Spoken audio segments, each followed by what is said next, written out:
Vangelis Demiris, bonjour. Vous êtes grec, même si vous êtes né à Paris il y a une quarantaine d'années. Vous êtes journaliste et comme c'est la crise, vous travaillez à la fois pour une agence de presse, pour la télévision grecque et pour un quotidien. Et vous venez de publier un livre sur la crise. On va y revenir. Mais avant cela, au bar de l'Europe, je vous ai servi de la merde. Parce qu'un jour, une brave dame vous a abordé et vous a dit « Vous les Grecs, vous avez foutu l'Europe dans la merde, vous devriez avoir honte ». Ça vous a marqué, ça ? Ça fait du mal, ça nous touche. On a beaucoup de fierté, on a beaucoup d'amour-propre qui ont été piétinés pendant ces 3 dernières années. Vous savez, ça commence à bien faire avec ce stéréotype. Tous les Grecs ne sont pas des voleurs, ne sont pas des fainéants. Ça commence à bien faire avec cette blague. Alors, vous venez de publier La face cachée de la crise grecque. Vous nous faites pénétrer dans les coulisses de la crise et vous nous dites, attention, on ne vous a pas tout dit. Qu'est-ce qu'on nous a dissimulé ? Il est incontestable, il est indéniable que la Grèce a des lourdes responsabilités dans cette crise, des responsabilités historiques qui durent de longues années. Mais à partir de là, l'Europe aussi n'a pas été à la hauteur des exigences. On savait très bien ce qui se passait en Grèce, mais on a sous-estimé le risque de contagion. Et voilà, on en est là maintenant. La Grèce n'est pas un cas isolé. Aujourd'hui, c'est la Grèce et le Portugal. On voit très bien que le programme du Portugal est en train de déraper. Demain, c'est l'Espagne et l'Italie.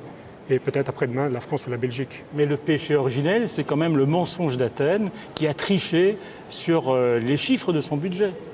Je suis désolé, mais on ne parle pas de tricherie. Ces chiffres-là ont été validés par des commissions, ont été validés au niveau politique européen par des sommets européens, par des sommets de l'Eurogroupe. Donc de quelle tricherie parle-t-on ? Et il n'y avait pas que la Grèce, il y avait aussi d'autres pays membres à l'époque, l'Italie, le Portugal, qui maquillaient leurs statistiques pour entrer dans la zone euro. Donc vous ne contestez pas le fait que la Grèce ait maquillé ses chiffres, mais vous dites l'Europe savait. L'Europe savait, pour ses propres raisons, a adopté une position « je n'ai rien vu, rien entendu ». C'est une complicité, une omerta.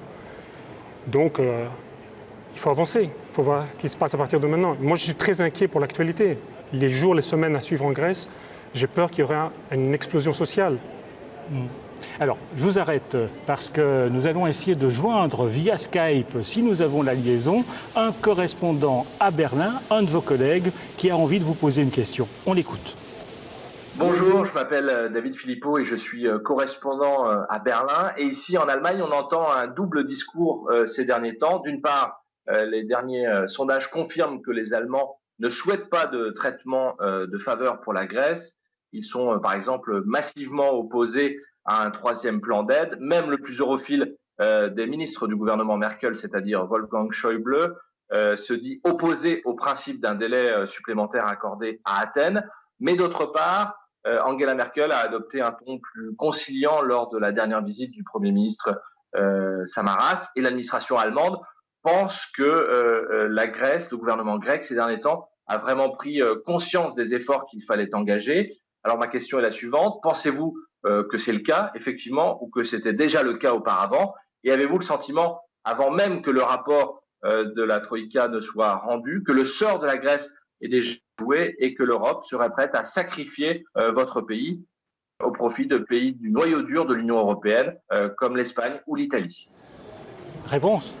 Ma réponse, c'est M. Juncker, le président de l'Europe, qui l'a déjà donné il y a quelques mois. Il faut plus de discipline verbale de la part des dirigeants européens. Comment voulez-vous que les réformes structurelles en Grèce avancent ? Comment voulez-vous qu'il y ait des privatisations avec un respect des règles de compétition et de marché intérieur quand tous les jours on a ces menaces, on a ces chantages sur la participation dans la Grèce dans l'eurozone. Mais Jean-Claude Juncker a également déclaré que finalement, si la Grèce sortait de la zone euro, ce serait gérable.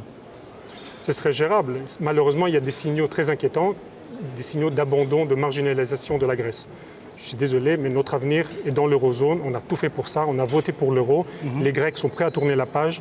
Il y a un gouvernement déterminé, décidé pour faire avancer ces mesures que l'Europe demande. Il y a un paquet de 11,6 milliards qui doit être décidé. En réalité, il s'agit de 13,5 milliards d'euros, parce que la Troïka a peur d'un dérapage de nouveau. Et je suis désolé, mais on parle de 4,6 milliards de coupes pour les retraites. C'est inhumain. Alors, nous sommes ici au Parlement européen. Le président de ce Parlement, Martin Schulz, a lui-même déclaré que, d'accord, on peut accorder un délai supplémentaire à la Grèce pour qu'elle rembourse sa dette, mais attention, il faut qu'elle prouve vraiment qu'elle fait des efforts. Vous répondez quoi à Martin Schulz ? Je suis le premier à admettre, à dire qu'on ne peut pas renégocier ce paquet, ce programme qui a été décidé en printemps dans sa totalité. Il faut qu'il y ait une marge de flexibilité. Bien sûr que la Grèce, le point de départ, c'est que la Grèce doit tenir ses engagements, doit faire ses devoirs. Mais en même temps, l'Europe doit être solidaire.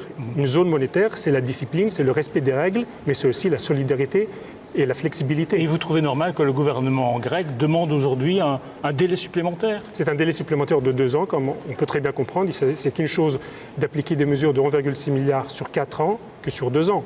Ça va donner un souffle. Il faut revenir sur la croissance. Il faut revenir sur le chômage qui aujourd'hui atteint des records mois après mois. Question d'un internaute, Rodolphe Kadoulaye, de Brive, en France. Les Grecs n'ont-ils aucune fierté? C'est l'Europe qui les dirige à la baguette. Ils n'ont plus rien à dire chez eux. Quitte à connaître la récession, autant être libre en dehors de l'euro. Ma conviction personnelle est qu'on assiste à un pillage de la Grèce. Les 2 plans qui ont été décidés pour la Grèce, ce n'était pas le produit des négociations. Ils ont été imposés à la Grèce. D'où la recette inappropriée. Et on voit très bien les résultats en ce moment. On va droit au mur. On va au gouffre. C'est l'impasse. Il faut réexaminer cette recette. Vous dites également dans votre livre que l'Europe a fonctionné avec la Grèce comme avec un rat de laboratoire. Qu'est-ce que vous voulez dire? Mais on continue. On continue à essayer des expérimentations sur le rat grec qui mènent à l'impasse. Où est la croissance? Où est l'emploi? Il faut revenir sur tout ça immédiatement. On perd du temps. Et ça, c'est l'Europe qui peut redynamiser la Grèce ou c'est plutôt le gouvernement grec et tous les citoyens?